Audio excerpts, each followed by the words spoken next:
Well, good afternoon, ladies and gentlemen. Welcome to Arizona State University East. We're happy to be here in Washington, D.C. This is a continuing series from the Arizona State University Laboratory for Leadership, Diplomacy, and National Security, where we are examining, under the leadership of Ambassador David Sheffer, integrated deterrence. We're trying to take a look at, over time, what the United States has done to try to deter conflict and try to shape behavior in nation states as a leader across the globe. We have examined in the past how corporations shape foreign policy, how justice shapes foreign policy. Today with General McMaster, we'll be looking at past, current, and future thoughts on deterrence. We've also looked at cyber as a deterrent, and in the coming weeks, we'll be looking at diplomacy as a deterrent. It's my pleasure to introduce my good friend and fellow officer, General McMaster. He holds a PhD from University of North Carolina. So for you Duke fans, he just went to the other school. He is a graduate of the United States Military Academy. What he really does extremely well is plays rugby. We both have that in common. He's a cavalry officer distinction. In fact, as a young captain, General McMaster fought a battle on the 73 Easting in Desert Storm, which is a textbook example of the use of the combined arms team against an adversary and is used widely in small unit tactics. He went on to command at much higher levels. He led a cavalry squadron or cavalry regiment in Iraq with distinction. Advised General David Petraeus on counterinsurgency operations. As a general officer, he commanded Fort Benning, now Fort Moore, which is the largest training institute in the United States Army. And he was also an architect for our Army as a three-star general. Just prior to that, he had also served back in Iraq in the Counter-Corruption Task Force. As you know, he's here today as a Distinguished Fellow at the Hoover Institute and also served as the 23rd National Security Advisor, 25th National Security Advisor. So we're so pleased and welcome to have such a leader of distinction in our nation, General H.R. McMaster.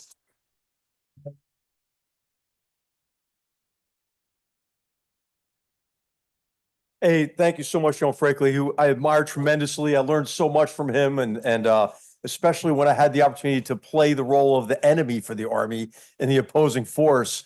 And John Frakley was training every brigade in the Army as they came through, and we had some creative tension there between us sometimes.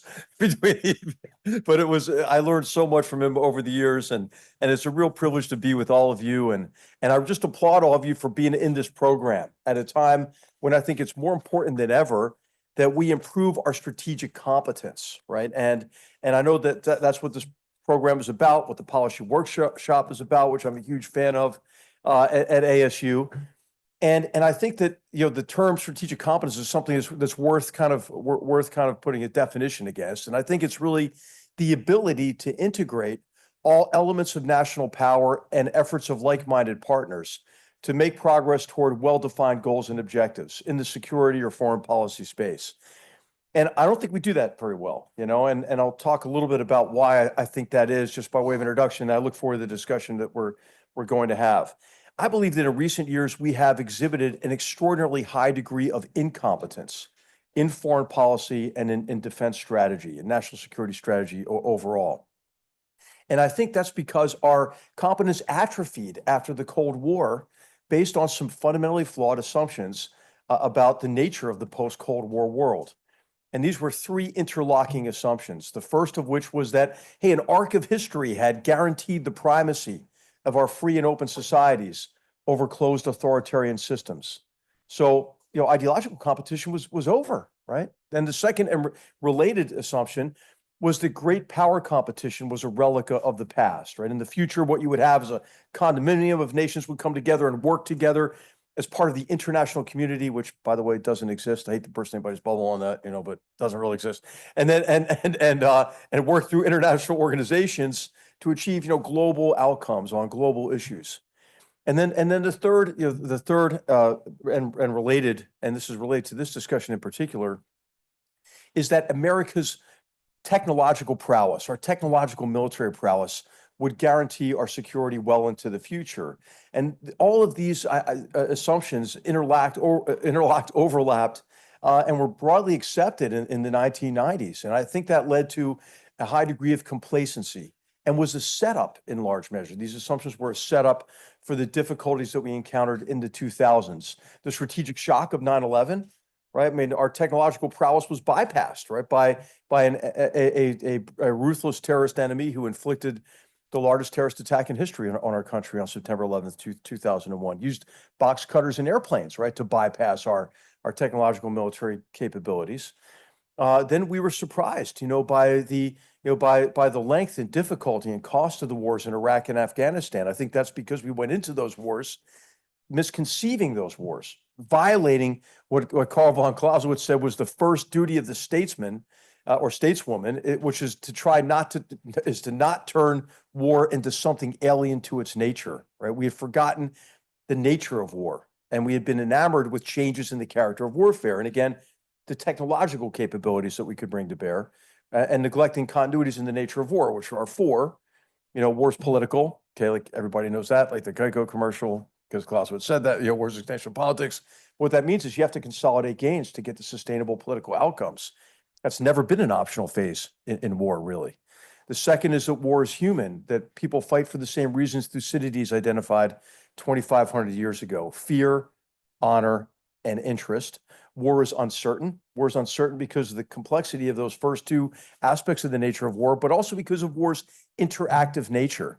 There's no such thing as linear progress in war, right? And finally, war is a contest of wills. And I think you have to judge our competence based on our record, and our record as in light of those continuities in the nature of war. And that's where I think we fall short. And this is where I think the concept of integrated deterrence falls short as well. Integrated deterrence is described as integrated across domains, across theaters, across the spectrum of conflict, and involves all the elements of national power. That sounds great. What's new about it? If there's a new concept, right, it should drive change. And I believe that this concept was invented or named, right? The name it was really meant to justify underinvestment in hard military power. And I'll talk a little bit more about that. Integrated deterrence, in my view, it might as well just be called pixie dust, because I don't think it really does anything to deter conflict. And I think as evidence of that, we could look at our failure to deter multiple conflicts in recent years, and then consider maybe why deterrence failed in these cases. And it wasn't because it wasn't because that we failed to use other instruments of power. I think mainly it has to do with a failure to demonstrate the hard power commitment, or the will, or the competence. And I'd like us to consider those three components of deterrence: hard power, which really actually matters; our will to use the capacity and the capability we have in defense, and our ability to employ the military instrument along with other instruments of power in a competent manner. I think all of those have been lacking, and as a result, we have failed to deter the cascading conflicts that we're seeing now in Europe, in the Middle East, and the looming crises in the Indo-Pacific region, not to mention even other conflicts in the Sahel region of Africa, for example, the ongoing conflict in Somalia, or the tragedy in Sudan. So why did deterrence fail in recent conflicts? And I think we ought to consider these one by one. I think in Russia, in the failure to deter Russia in the massive reinvasion in February of 2022, I think you have to link that back to the disastrous self-defeat and humiliating withdrawal from Afghanistan in August of 2021. I believe it's then that Vladimir Putin said the United States doesn't have the will to stand up to Russian aggression, and he had a good case to make. I mean, we essentially surrendered to a terrorist organization beginning with the February 2020 agreement, and then we engaged in the folly of evacuating, our military before we evacuated civilians. We had a ready-made hostage crisis there as a result. And we demonstrated an inability overall to see through to winning wars, which in this case would be, I think, in Afghanistan that is not controlled by jihadist terrorist organizations or by the Taliban. But in Afghanistan, it's not going to be Denmark, right? But in Afghanistan, it continues to bear the brunt of the fight against, I think, modern day barbarians on a modern day frontier between barbarism and civilization. We bought into the mantra of ending endless wars. You heard a lot of myths about the enemy, about who we were fighting, that the Taliban would be a more benign organization. They would treat women better and others better in Afghanistan, that there was a bold line between the Taliban and other terrorist organizations. But all of these were kind of lies we told ourselves to justify the disastrous surrender and withdrawal to the Taliban. And I think, again, when Vladimir Putin looked at that, he was emboldened because he felt that we lacked the will. If you think then again about what the Biden administration did in an effort to deter Vladimir Putin, this is in the period from August of 2021 into February of 2022, I think in retrospect, it is almost as if we green-lighted the invasion. This goes back to this idea of strategic competence. An element of strategic competence is to try to understand really what drives and constrains the other, right? Your enemies, adversaries, and rivals. And in this case, the Biden administration fell into the same trap that previous administrations fell into, believing that Vladimir Putin was driven mainly by his security concerns, and that if we could allay his security concerns, then we could maybe prevent the war. But actually, Vladimir Putin has goals in mind that go beyond anything that's a reaction to what we do. So when President Biden went to Geneva to meet with Vladimir Putin, and he laid out all of our red lines, you know what that means to Putin? That's like a green light to do anything else. And then, of course, because we thought maybe it's his security concerns, we should withdraw our naval vessels from the Black Sea. Maybe we should suspend lethal assistance to the Ukrainians. We should list all the things we aren't going to do to support Ukraine. That could maybe allay his security concerns. All of this, from Putin's perspective, is great. This is a green light, essentially, for the invasion. And then we withdrew all of our advisors. We evacuated our embassy and scuttled our embassy, doing tens of millions of dollars to our embassy. Another humiliation to add on to the August of 2021 humiliation. So to deter, you need a higher degree of strategic competence. You have to demonstrate the will, but also hard power matters. Remember the threats of sanctions against Putin that were meant to deter Vladimir Putin? That didn't work. The declassification of intelligence, it sounds kind of nifty. Maybe this could fit in the category of integrated deterrence. But really what was missing was the demonstrated military capacity and will to prevent Vladimir Putin from accomplishing his objectives through the use of force. I think you can also make the argument that it was the perception of weakness, not only in Ukraine, that essentially led to the failure of deterrence. There's, again, lack of will, lack of competence, but it's also that perceived lack of will that contributed to October 7th of last year and the heinous mass murder attacks, rape, kidnapping attacks against Israel by Hamas, and essentially the activation of the ring of fire around Israel by Iran. Iran perceived weakness, I think, for a number of reasons. One of those reasons is our inability to sustain support for the Ukrainians after saying, hey, as long as it takes, we're with the Ukrainians. And then with that razor-thin Republican majority in the Congress and those within that party who were not allowing that assistance to go to a vote in the Congress, and the interruption of the aid to Ukraine, I think that was a sign of weakness to Iran, as was the internal problems within Israel, in particular, with the judicial reform efforts by the Netanyahu government, the protests, Israeli Defense Force reservists not going to do their duty. And then, of course, you had the tense relationship between President Biden and Prime Minister Netanyahu. All of this, if you're the supreme leader in Tehran and you've got your to-do list and you're in your 80s, you could kick off any day. You want to that destroy Israel task is the one he thought he could cross off at the moment. And then if you think about the escalation of that conflict, the expansion of the conflict to include on October 8th, the day after, Hezbollah fired rockets and then increased activity, shipment of weapons and so forth into the West Bank, the attacks by Iranian proxies, across the Golan from Syria and the formation of a proxy army in Syria, the activation of the Houthis against Israel, as well as the mobilization of the Hashd-e-Shaabi militias in Iraq. It's a regional war at this stage. How did that happen? Well, again, it goes back to those, criteria. Do we have the military capability and capacity to deter the expansion of that conflict? Yes. But I believe we lack the competence and we lack the will to use it. Remember how hard it was after October 7th to get anybody to acknowledge what the return address of that attack was, going back to Tehran. And think about the reaction to every action against the United States, our soldiers, the killing of our soldiers in Jordan, but 175 attacks against U.S. forces and U.S. positions in the Middle East since October 7th of last year. We responded to about 11 of them. And every time we responded, what did we say? We don't want to escalate, We want to turn the temperature down. We want to de-escalate. Well, when you hear that from the perspective of Tehran and the theocratic dictatorship there, and their real determination to push us out of the region as the first step in the encirclement and destruction of Israel, that sounds like a green light for them to be able to escalate on their own terms with impunity. So I think not understanding your enemy, misconstruing what drives and constrains the other. This is kind of what I describe as strategic narcissism, and without that strategic empathy, this is a term I'm borrowing from Zachary Shore, we tend to misunderstand our enemies.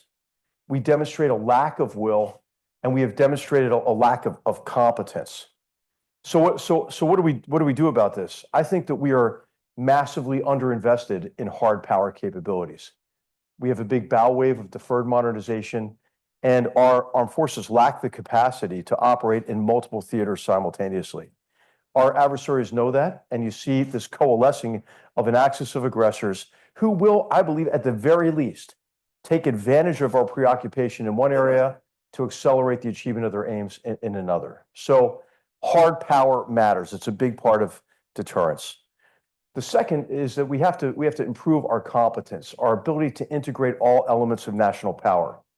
What you hear a lot of times from the Biden administration is aggressive diplomacy.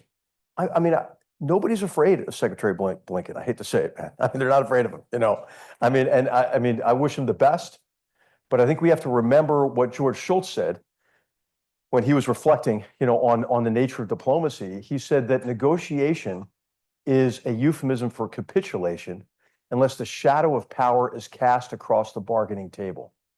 And what we have seen, I think, recently is an effort to almost separate what we're doing militarily from what we're trying to achieve diplomatically and politically. How the heck does it make sense to give the Taliban, here's our schedule for withdrawal, and now we want to negotiate with you? We're not going to target you actively anymore, and now we want to negotiate with you. So I think that we have to recognize that the integration of power, hard power, is what allows you to achieve diplomatic ends. You also hear this with, the Trump campaign, for example, and talking about ending the war in 24 hours, right, with a ceasefire in Ukraine. When has it ever happened that there has been a favorable diplomatic settlement that does not reflect the reality on the ground militarily? That's never happened in military history that I know of. I think a lot of people kind of misremember the Dayton Accords, and they think it was Ambassador Holbrooke's, diplomatic prowess that delivered that, but it was also a Croatian offensive, that developed that developed results on the battlefield that could result in an end of that war. So again, the separation of what you're trying to achieve politically from what you're doing militarily is a problem. And then, of course, it has a lot to do with demonstrating will, right? And we've heard the mantra of end the endless wars. You've heard arguments on far right and far left. It's hard to tell which one is saying which. They sound a lot the same to me, right? I mean, sometimes I think that J.D. Vance sounds like Ben Rhodes and vice versa. It's hard to tell, but it's this idea that retrenchment is an unmitigated good, and I think there's a belief that we're weak because of this impulse to disengage from complex challenges abroad. Again, it also goes back to Afghanistan and the demonstrated unwillingness to see that through and so forth. But it's also, I think, our fundamental misunderstanding of war. And what you've heard lately these days, you hear a lot of people talk about bringing conflicts to a responsible end. I don't really understand what that means. Because in war, each side tries to outdo the other. So I think until we bring back into our lexicon winning, defeating our enemies in war, that we won't be credible and we won't demonstrate the kind of competence we need to deter effectively. So again, I think integrated deterrence, it might sound nifty, it might look good in a PowerPoint briefing, but it doesn't do anything for me. I think what we have to do is we need to recognize the need to invest in hard power, the need to improve our competence in the integration of all elements of national power, and then finally to demonstrate the will to convince our enemies, adversaries, rivals, that they can't accomplish their objectives through the use of force. Thanks.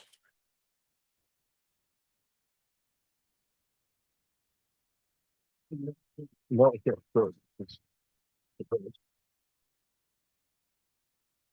thanks very much, General. That was very, very stimulating. And of course, we have a few questions for the General first, and then we're going to open it up to our audience, both here and online. I think online, Ashley, they have a chat capacity, and then you take down the chat and bring it over to us for the online audience. Your remarks, General, were very powerful, and you did not discuss how to achieve that hard power deterrence with our allies joining us in that effort. And I wonder if you could speak to that. For example, NATO, of course, would be the natural party to speak of here.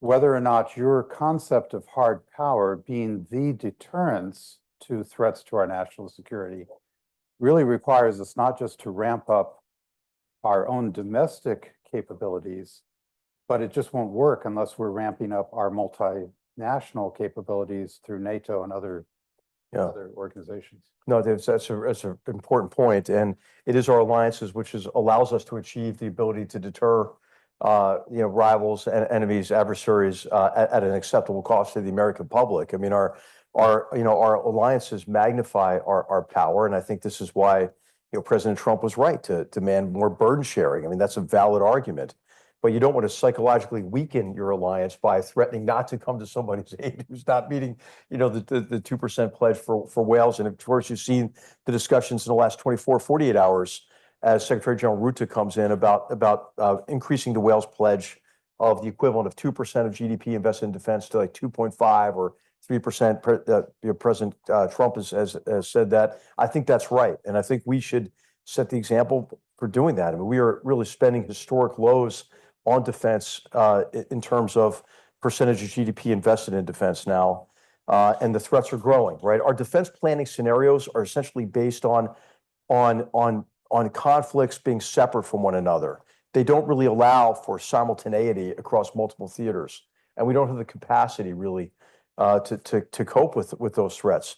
It is our alliances that magnify our capabilities, though, and we have, in Northeast Asia, Japan and South Korea, who are investing well beyond 2% in their defense. Japan is doubling its defense budget, and there are others who have acknowledged now the need. Even Germany, with the idea of the Zeitenwende, and a change in the nature of the world. They're kind of late to the game on it, but and hopefully they'll deliver actually on the pledge to meet above 2% of the GDP in defense.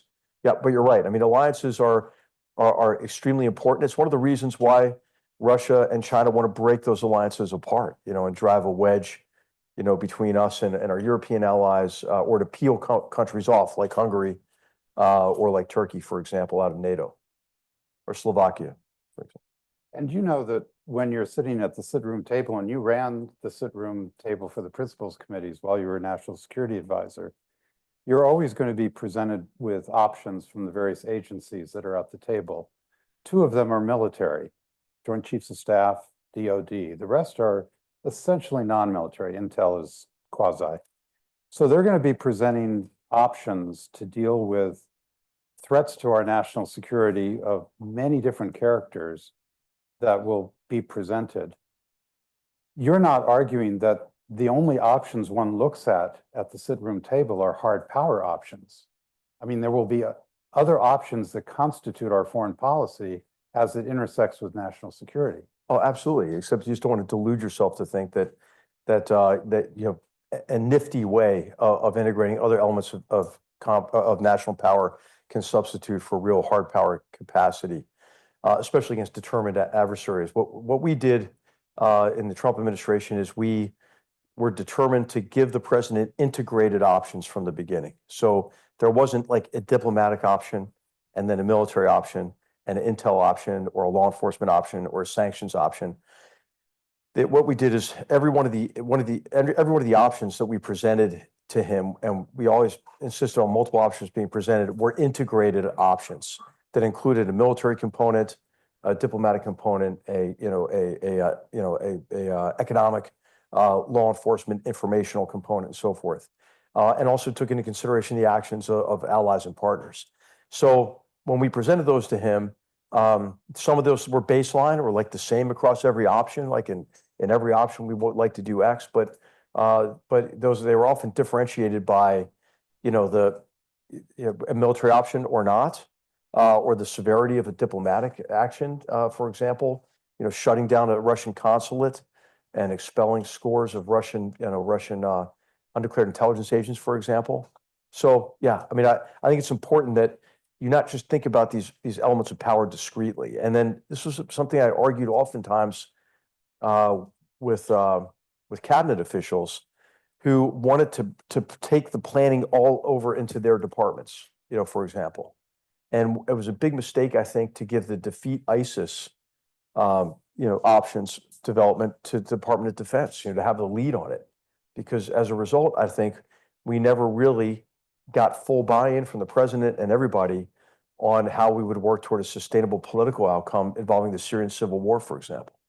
Now, before I turn to Ben, as you were speaking, the thought came to me, what you seem to be saying in terms of articulating our hard power. First of all, you have to physically build your hard power, make sure it's there. But in terms of articulating it and using it on the world theater, it's another way of approaching it is saying, when do we actually draw red lines? And of course, if we draw a red line, we better back up that red line, but deter by emphasizing to the adversary, there is a red line beyond which our hard power is unleashed. Are you partly saying that? No, I would say the opposite of that, David. What I would say is red lines are bad practice, because what that does is it just gives more predictability to your adversaries. I wish if the Biden administration would do one thing, I wish it would just be stop talking. Just stop talking about what you're not going to do. I mean, they fall all over themselves talking about everything they're not going to do. And that removes all the ambiguity from somebody like Vladimir Putin. So I think it's your actions that speak louder than the words in this case. For example, in Syria in April of 2018, when the Wagner Group essentially attacked a U.S. outpost of Army Rangers and Special Forces and SDF forces we're advising, we wound up killing almost 300 Russians. The Russians never said a word about it. I met in Geneva with Patrushev the next week and never brought it up. He never brought it up. But you know what? They didn't attack any more outposts after that, at least for a while until recently again. So I think your actions are really what's even more important than what you say you're going to do or not do. And I think removing ambiguity is a big problem. I mean, I think that's what has emboldened Iran, is emboldened them in connection with the use of the Houthis, for example. And what bothers me about this language of de-escalation and everything is not just because it sounds like it's Robert McNamara, and McGeorge Bundy and William Bundy and John McNaughton in the 1960s. It's that it's really counterproductive in terms of communicating your resolve to your enemies or your adversaries. And what the effect is that it's had is in the Middle East, for example, where we're demonstrating, I think, our ability to help Israel protect itself against the onslaught of all these missiles and drones and so forth, by not acknowledging that there's an offensive component to anything we do with Iran. We're only playing defense. And how does it ever work in sports or in war to only play defense? It doesn't work. After 500 projectiles fired at Israel in last April, we said, take the win. What the hell does that mean? I mean, I don't understand, in terms of, that lack of offensive response how that's going to contribute to restoring deterrence. It's not. I think it just encourages Iran to continue to push the envelope. Your comments on power, I think, critically important. My interest is, number one, our military as small as it was at the start of the Second World War, in a time of unparalleled challenges that you just laid out in your remarks. And other elements of our power are under-resourced. Do you hear discussions ongoing about restoring American capability in all elements, in particular, rebuilding our hard power? What I read in here is that we're actually taking capabilities out of the force instead of building capabilities in the force. We're not building our diplomatic corps as large as it probably needs to be. So to deal with the simultaneity, are we addressing the shortfalls in resourcing our capabilities? No, we're not. And there was a recent study, was a Senator Wicker's study who did the study of military capacity. It's actually extremely well done, I think. And so there is talk about it. There's a recognition that there's a problem, but I think we have been too slow to challenge the assumptions that underpinned the defense strategies that got us where we are today. And I think fundamental among those was this idea that more and more exquisite technology would allow smaller and smaller military forces to have a bigger impact over wider areas, right? And a bigger deterrent impact to make it relevant to this discussion. But and that was true. I mean, I think that was a historical trend, right? You had the technology advances of the machine gun, right? The tank, but well, importantly, air power and bombers and then the precision revolution, right? With GPS and precision strike capabilities, assured communications, right? So all of that, contributed to smaller and smaller forces having a bigger impact over wider areas. But what happened is our adversaries, they looked at those differential advantages and developed countermeasures. And so you have the People's Liberation Army of China, for example, which has developed, drone and swarm drone capabilities. We see that playing out in Ukraine, obviously, but counter-satellite capabilities, offensive cyber, electromagnetic warfare, period and layered air defense, long-range precision strike. And so they figured out how to take apart our qualitative advantages. And so now quantity is really important. There's a recognition of that, like Project Replicator, which I give DoD credit for, and the Deputy Secretary of Defense in particular. I think that's a good idea, but it's not sufficient. And so we have like this triple whammy right now of a bow wave of deferred modernization, because a lot of the countermeasures to those countermeasures are developed in terms of technology. They're just not they're not procured at scale. And then the second part of that triple whammy is the size of the force, the need to expand it, and the third is a recruiting crisis, right? So I don't see the sense of urgency to go after those three big problem areas to provide the resources that are necessary. And then we haven't even really talked about a big Achilles heel for us from a defense perspective, and that's the anemic nature of our defense industrial base and the degree to which critical supply chains that are relevant to our defense industrial base have become over-reliant on single points of failure controlled by China. And so I think we're at crisis time right now. Because George Marshall said, hey, when you have the time, you don't have the money. And when you have the money, you don't have the time. And I think that's where we are now. And nobody's acting, I don't think, like this is a crisis. And I think it is already. I mean, every one of those missile shoot downs in the Middle East is a diving catch. Every one of those is a diving catch. And we're expending a lot of our missile defense capabilities. And we need more of that, right? But we also need the offensive complement to it. Yeah, I couldn't agree more. The other aspect I wanted to touch on was your discussion of strategic competence. I agree that we don't have it, we've lost it, but what's it going to take to get it back? Where is it? Who's got it? How do we leverage it? Well, I think it's your generation, and that's why I applaud you for being in this program. I think this is how we have to do it. We need young Americans to get more involved in thinking about national security, the integration of all elements of power and how to advance and protect our interests. We need more of you to go into government service. We need the best young Americans to do it. But I think everybody has to be engaged, right? We need an informed public to demand better, right? To demand better from our appointed, elected, leaders. But we can't wait just for the political class to do it, I don't think, to reform it. And I think, and not to criticize the social sciences or anything, but I think history-based instruction, education is really important. because I think that one of the reasons why we struggle with our strategic competence is the tendency for security studies programs to try to fit the world into theoretical constructs. And, the old joke that, a historian says to a political scientist says to a historian, okay, I know that works in practice, but will it work in theory? And so I think we need more history-based, predictable for a historian to say. So we understand the complex causality of events.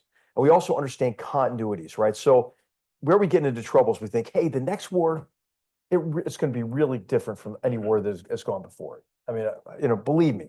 Well, every time somebody says that, like, look for a window, like, or an emergency exit, because something bad's going to happen, and I think that what Sir Michael Howard said, a great military historian, is true, that wars resemble each other more than they resemble any other human activity. And that it's important, as the historian Carl Becker said, that you understand continuity as well as change. And he said that, memory of past and anticipation of future should walk hand in hand in a happy way. And I think we get into trouble when we neglect those four continuities in the nature of war that I mentioned at the outset. I think we can open it up now. So why don't we start with our audience here? Who would like to ask the first question? There has to be someone. Well, right behind you, Mike. Right behind you, Ambassador. Yes.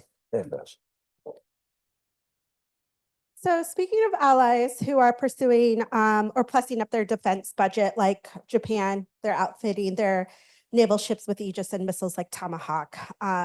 Do you think building security system programs like these is the right step and direction in investing in hard power and equipping the U.S. the ability to have military operations in multi-environments? Yeah. Okay, I think in Japan's case, it's been a real achievement by their politicians, going back to Prime Minister Abe. It took he had to generate a lot of will to build up their defense, but then also to reinterpret the Constitution so they could be more active in their defense. And then also to come up with other policy changes in terms of weapon systems exports, for example. So Japan is not only part of building up its own defense, it's really part of making that whole defense industrial base more resilient across the free world. Japan is now producing, for example, Patriot missiles for export to Taiwan, for example. And of course, if you look at the lack of shipbuilding capacity we can build back some of that capacity, but it's going to take too long to do that. So we have to rely on South Korea, for example, for shipbuilding capacity. So I think it's really important for everybody to be in the game. And I think what's really helped us tremendously is including some of the new members of NATO, like Finland and Sweden. Sweden has a fantastic underwater capability, builds great submarines, for example. Finland has a range of defense capabilities. So I think it's going to take like all hands on deck to develop the capacity that we need to deter conflict. And I think Japan's doing everything it can. I think the counterstrike capability as well that they're developing is, and there was a big part of their defense white paper, which I recommend to you as an example of a clearly written, purposeful document, which you don't get a lot of times, like with our defense strategy. So compare their defense strategy and ours. Ours is pixie dust. Theirs is like, this is what we need, and we're going to do it. We're going to do it. Next, Ambassador Paul, did you have one? Or, oh, we've got students. Yeah. Why don't we go here? We need the mic right over here. Thanks, Ken.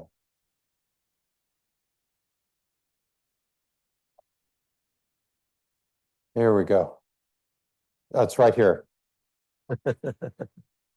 So I'll acknowledge my ignorance on the way military funding is allocated and such, but I'm just a little curious, given that the United States spends the most of all countries on our military, if there's no issue with the way we're allocating the resources, how are other militaries able to catch up to us?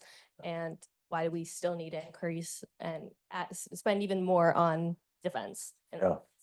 Okay, so there, the whole thing, there's, lies and statistics and everything, what's really important is to understand what's underneath those numbers. The personnel costs for the U.S. military are extremely high. And then if you look at purchasing power parity between the United States and China, for example, you come to the realization that China is spending about as much as we are in terms of delivering real capabilities to the People's Liberation Army. And I think it was, I can't remember, it was AEI or Heritage has a really good sort of counter to the conventional wisdom, like we spend more than the following X number of companies or countries combined, and really takes the numbers apart. But a lot of really what we need to do to change is to spend money more effectively, obviously. But one of the ways to do that is with multi-year contracting. Probably won't get multi-year budgeting because Congress won't give it up. But what happens is, from a defense industry perspective, first of all, none of them are charitable organizations. They have to make a profit. They have a duty to their shareholders. But if you don't put the demand signal out there that's predictable for multiple years, they can't justify the investment in the capital to improve defense manufacturing capacity, for example, or in the skilled workforce. So if you wonder, like, how the heck did we get to the point where we're only manufacturing X number of artillery rounds and we can't grow the number of artillery rounds that we're building? It's because our supply chains have become over biased on efficiency rather than resilience. We didn't invest in the capital, like the big, metal bending machines and stuff that you need, and those are all on back order. But the companies didn't invest in any of that because there wasn't a demand signal. So I think one of the things we could do that would be easy is to do multi-year contracting, which would send a predictable demand signal and the indicator of a clear revenue stream to these companies, so they could invest and you would hope become more efficient. We have been on the path in recent years of acquiring fewer and fewer more exquisite systems that could be prone to catastrophic failure, right? And what we need are more resilient and cheaper systems. You would think, and I'm not an expert at this, but a lot of the advanced manufacturing technologies could allow, I think, are at a point where you could start to bend the cost curve. There are other new technologies, for example, in air defense, like directed energy, that could also bend the cost curve away from firing like multi-million-dollar missiles to shoot down like a drone that costs a few $1,000s. So I think investing in those technologies, again, the replicator project, I think, is quite positive in that connection. Everything doesn't have to be an exquisite solution. Let's take one more, and then I'll go to the online. Let's see, in the back, I think we had a hand up. Yes. Thank you so much. I'm thinking about cyber threat. How big is it, in your opinion, and how well do you think we're prepared in an event of a cyber attack, say from China or Russia or wherever? Yeah. Okay, so the whole Volt series of attacks by China on U.S. infrastructure, I think is pretty concerning, as well as the Russian presence on a lot of our critical infrastructure. I think that we're going to see a lot more of it. So what we've been seeing, recently are attacks on like the Colonial Pipeline, for example, or like meat packing plants, or interruptions in critical services that are caused by foreign state-based actors, or sometimes on cyber criminals that are kind of working for the state with like a sort of a cutout, right? North Korea ransomware attacks are a big example of that. Those attacks are going to increase by orders of magnitude. They already are, right? I think that trend's going to continue. But what's, I think, even more disturbing about it is that I think Russia is actually waging a shadow war against us right now. Russia's at war with us right now, whether we want to acknowledge it or not. And what they're doing is they're escalating the war. As we keep saying, we don't want to escalate. They're escalating the war horizontally in a pretty dramatic fashion. They're doing it from a geostrategic perspective, across, with the new BRICS partners in format, but very actively, even with coups like in the Sahel, for example, that they're behind. But they're also doing it with assassinations. And when you piece all this together, you have to look for yourself to piece together sabotage and acts of terrorism, And I think they see this as part of the new normal. Russia does, of being active against us. What China's been doing is trying to plant into our infrastructure sleeper capabilities, essentially, that can be used to disrupt critical power, communications, and transportation infrastructure, as well as to exfiltrate as much data as they can. And they still haven't figured out probably how to weaponize that data against us. But once they get quantum computing and a range of artificial intelligence capabilities, they'll have all the data they need to kind of turn that data against us. And And when I look at what China's doing, again, the context of what they're doing in cyberspace, I think you have to place that in context of what the balloon routes were, right? Across strategic assets. You know, the drones here at Langley, I mean, was it Langley, I think? Where the, Yes. I think they're Chinese drones, and when you look at the pattern, I think China is gathering the intelligence that they would use over time to develop a first strike option against us. I mean, so Non-nuclear first strike. and nuclear first strike Oh. combined with everything else. I think they're working on that. They're building up their nuclear forces 400% at the same time. I mean, I know this sounds kind of crazy. You're probably thinking, wow, this sounds kind of Dr. Evil-esque, but I think that's what they're doing. They're not buying into, any kind of strategic stability talks either. And that's why in 2018, we saw some early indications of all this, right? The efforts to try to take down our communications networks. And the nuclear posture review in 2018, we wrote into it, and we were very conscious about this and knew it would be controversial, is that we could interpret an attack to take down critical infrastructure such as communications as preparation for a first strike and respond with strategic capabilities ourselves.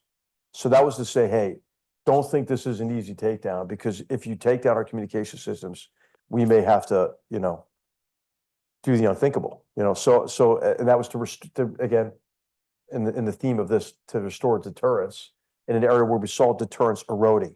The same thing with the Russia's strategy of escalate to de-escalate using nuclear weapons. It was important for us to develop a range of nuclear capabilities to deal with that, including the submarine launched cruise missile, for example, which the Biden administration defunded, but I think is reinstated the funding for, I'm pretty sure, based on the nuclear saber rattling of the Russians. I have an online question, General, from a student. How can the United States contain the Iranian regime's influence in the Middle East and confront them in the current information warfare as well? Yeah. Okay. So I think that one of the important things we should do is to try to trace the grievances of the Arab and Palestinian populations back to Iran, and to demonstrate how Iran has so much blood on its hands, the theocratic dictatorship does, by really its strategy of trying to keep the Arab world perpetually weak by keeping these countries enmeshed in a sectarian civil war. And essentially what Iran has been doing is trying to replicate the Hezbollah model across the region, where they have a militia, terrorist organization that lies outside of the state's control, that can be turned against that state if that state acts against Iranian interests. They have that in Iraq. They certainly have that in Yemen, where they've perpetuated a humanitarian catastrophe. In Syria, with their support for the Assad regime, which has resulted in half the Syrian population being dead, wounded, or displaced. I mean, I just want to say, where were the protests on college campuses when that was happening? And so I think tracing that back to Iran, and then showing really how so much of development assistance, humanitarian assistance, economic aid has been funneled away from its true purpose and into the terrorist infrastructure of Hamas or Hezbollah. And also how these organizations are criminal organizations, right? That divert that assistance, but also engage in narcotics trafficking and human trafficking. I mean, I think whoever wrote that question is dead on it. I mean, why is there not like the equivalent of the Lifestyles of the Rich and Famous documentary, of Hamas leader villas on the Mediterranean that then quick cuts to destitution of the Palestinian population in Gaza? So I think that informationally, a heck of a lot more can be done. And I think a lot could be done to get over Iran's firewall and to reach the population with alternative sources of information. Yeah, so I think informationally is an area where, Israel's losing that war, and I think we're not doing everything we can. In the audience, yes, over here. The mic. Yeah. Perfect, thank you. So war is inherently political, and currently we live in a very critical era of conflict as well as politics. So I was wondering, what is the role of appealing to the electorate, to the people, and how it might strengthen or weaken deterrence? Yeah. Well, I think that's, you bring up a great question. I mean, I think a lot of the perception of weakness is the perception that we lack the will ourselves, and that we are so divided, you know, that we're ineffective in foreign policy, let alone in military conflict. And this is what Russia is banking on, right? For example, like, I don't think Russia cares who wins our election, right? As long as large numbers of Americans doubt the legitimacy of the result. And even when we went back to in 2016, when I was National Security Advisor in 2017, looking back at the attacks on the electoral process in 2016, disinformation propaganda, 90% of the Russian bot and troll traffic was on issues of race, to try to divide Americans on race. This goes back, there's a great book by Thomas Rid called, what's it called? Active Measures. And what he does is he places modern day Russian cyber-enabled information warfare in context of what the Soviet Union was doing back in the 1930s and all through the Cold War, right?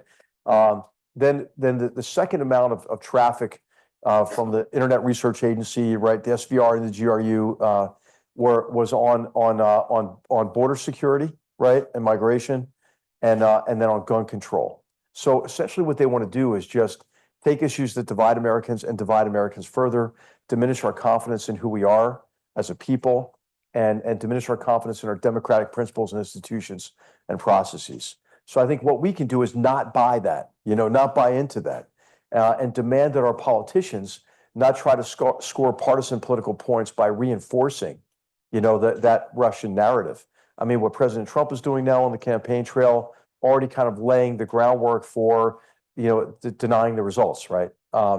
Russia loves that, you know.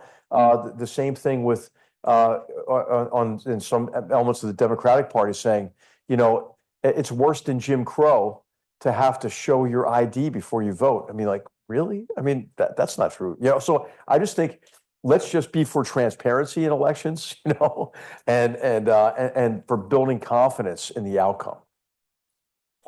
Ambassador Polt, This relates very.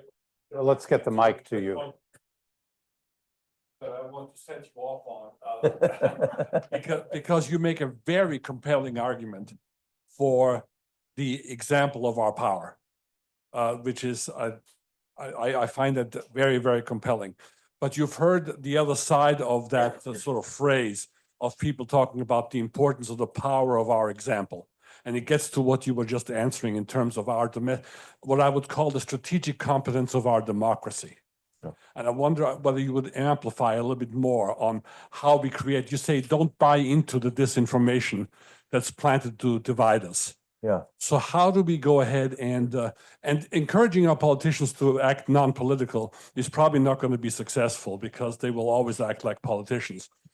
But how do we take back the control as informed citizens to go ahead and say we set a higher standard for our democracy to be able to show its strategic competence? Right.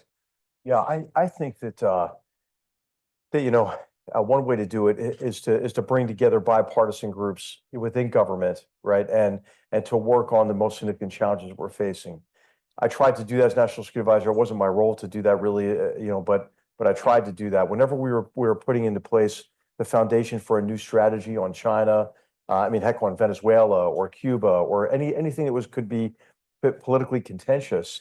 At the very beginning of that framing effort, I would bring together members of Congress and senators from both political parties to get their advice, to explain our rationale to them, how we were framing this challenge, how we intended to develop options for the president. And I think that helped. I mean, I think you see a high degree of continuity on China policy as a result of that, for example. But you know, I think that for all of us, we all have like a role in bringing together Americans for, you know, and our friends and partners from abroad for meaningful, thoughtful discussions about the most significant challenges we face, and try to just take the politics out of it. I mean, it shouldn't matter if you're a Democrat or Republican.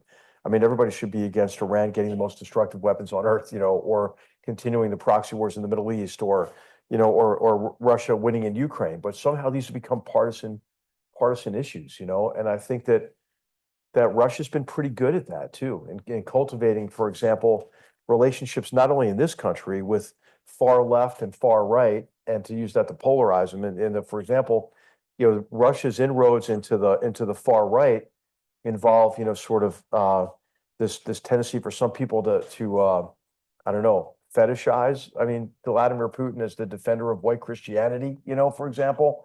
But you see that's happening in Germany as well, but again, both far left and far right. And I think we have to just try to transcend it. There's also a big educational component of this as well. I just think that, the best way to inoculate ourselves against disinformation or propaganda manipulation is through education. And I do worry a lot about, and I use this term sometimes, and sometimes it freaks people out, but honestly, I believe that a curriculum of self-loathing has come to dominate much of secondary education and higher education. And this is essentially an interpretation of history that is tied to kind of the new left interpretation of history, which we've always taught in our universities, and that's fine, right? I'm talking about Charles and Mary Beard and William Appleman Williams. I mean, that's been a tradition in U.S. history, but I think it's become so dominant and it's sort of melded together with various postmodernist, and various critical theories to produce an orthodoxy that teaches our children that all the ills of the world prior to 1945 were due to colonialism, all of the ills of the world after 1945 were due to capitalist imperialism, or teaches our children that our country was founded to preserve slavery rather than on principles that made that criminal institution unsustainable, right? And so I think that, if you teach our young people that our country is not worth defending, like who's going to defend it, And so I don't think we should replace that with some contrived happy view of history and go back to Jim Crow textbooks, where that teach slavery was a benign institution, or the Civil War was fought over states' rights. I think we need to teach that, our republic was at its very founding what our founders knew it would be, which would be an experiment that would require constant nurturing, right? And to teach our children we fought our most destructive war in history to end slavery, but then suffered the disappointment of the failure of Reconstruction and the rise of Jim Crow and the Ku Klux Klan, and separate but unequal. But then also teach, the triumph of the civil rights movement, and the end of de jure segregation and inequality of opportunity. But does de facto inequality of opportunity still exist? Heck yes. So let's do something about it. I mean, I do worry that we're kind of an easy mark for our enemies these days, because these sort of reified philosophies rob people of agency and leave, I think, young people in particular with only this toxic combination of anger and resignation, and so our country does have problems, but we can improve our nation if we work together. We saw Dr. King's words yesterday with a group of our students about the arc of the moral universe being long, but bending toward justice. Yeah. I think that's sort of what I'm hearing you say. No, absolutely. Yeah, absolutely. Yeah, absolutely. Let's take another question from the audience. Let's see, far in the back, in the center here. Thank you so much so far for the very insightful talk and information. In the long term, just continuing on the topic of hard power, do you see hard power as an effective tool to reduce tension in areas that are at risk of war, or do you see it simply as a method to prevent conflict? Yeah. Okay, so I'm just trying to give you examples of reducing tension. I guess it depends on your perspective, right? So you want your power to be able to deter potential enemies, right, adversaries, but also to reassure allies, and I think that reassurance component can be helpful in reducing tensions. And an example would be, I think, the U.S. nuclear umbrella, right? So just today, NATO is conducting a nuclear exercise in the Baltic area with multiple countries. Denmark is leading the exercise. Well, why is Denmark leading the exercise? They don't have nuclear weapons, right? Because we don't want nuclear weapons to proliferate.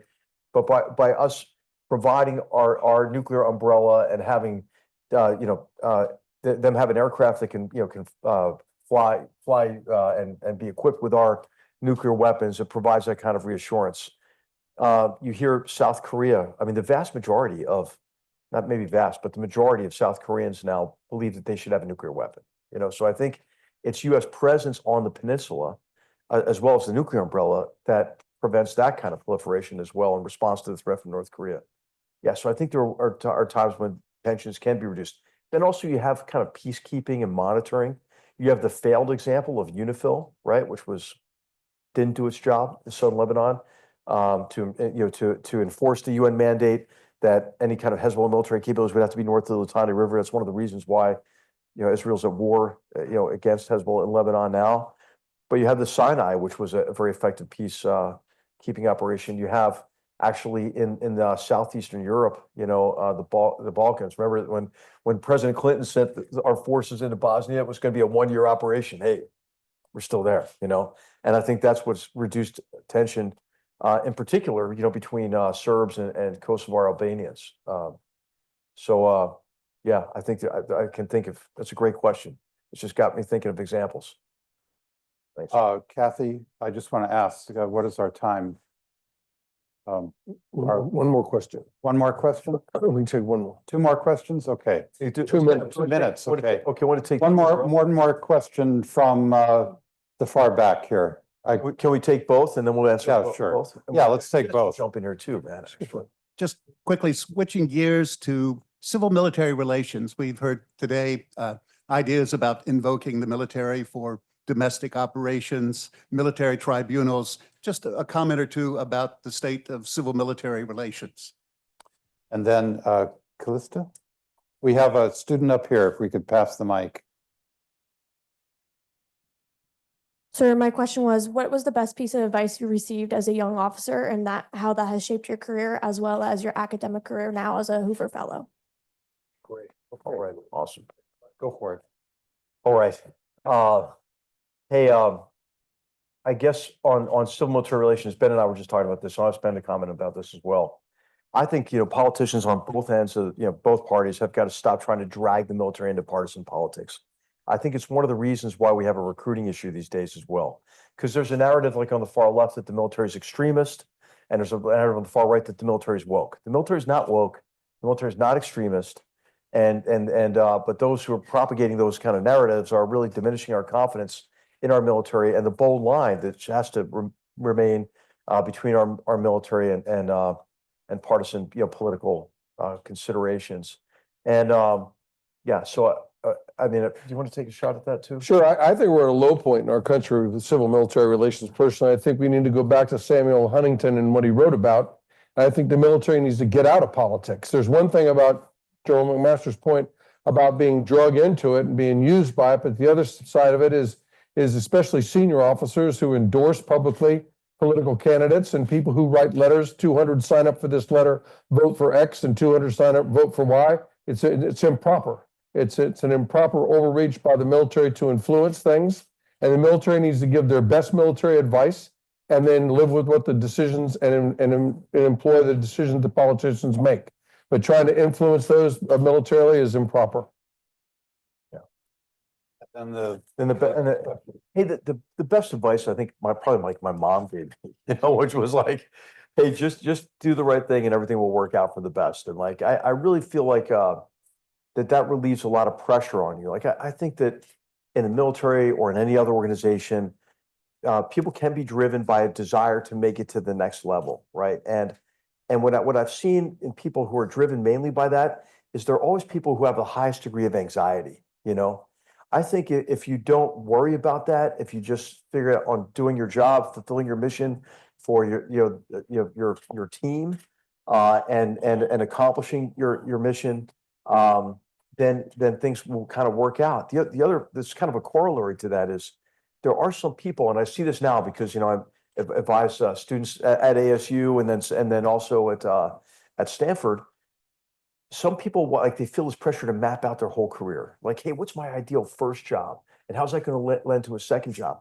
I think it's just go with really where you can feel you can make a difference and what you're going to enjoy doing and being with people who you respect and be part of a fun team.